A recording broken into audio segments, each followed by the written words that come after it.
মুসলমানদের ভোট দেবে, সেটা হচ্ছে বিজেপির ভয়। তো আমরা 5 বছর শুভেন্দু অধিকারীকে দেখে নিয়েছি ওর কতটা সাহস, দেখেছি তো নাকি? হম্বিতম্বি করে অনেক, কিন্তু বাস্তবে বুঝে নিয়েছি। তাই আপনাদের বলবো একটু চোখ কান খুলে চলতে হবে। আপনার ভোট আপনি দেবেন, এতটুকু বলবো। আগামী 5 বছর আপনি ভালো থাকার উপরে নির্ভর করছে এই ভোটটা।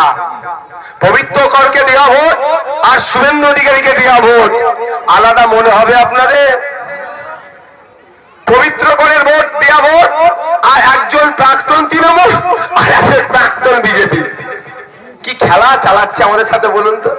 একজন প্রাক্তন তৃণমূল শুভেন্দু অধিকারী আর অন্যজন প্রাক্তন বিজেপি, শুধু দল বদল করে এসে আমার সামনে আপনার সামনে দাঁড়াচ্ছে। ওরা স্বার্থের জন্য আবার ব্যাক টু প্যাভিলিয়ন হতে পারে, আবার তার ড্রেসিং রুমে ফিরে যেতে পারে। তাই আপনাদের বলবো মূল্যবান ভোটটাকে নষ্ট করবেন না। একবার চোখ কান বুঝুন, একটু ভাবুন। সারা রাজ্য অন্যায় হচ্ছে, দলিতের উপর হচ্ছে, আদিবাসীর উপর হচ্ছে, মুসলমানের উপর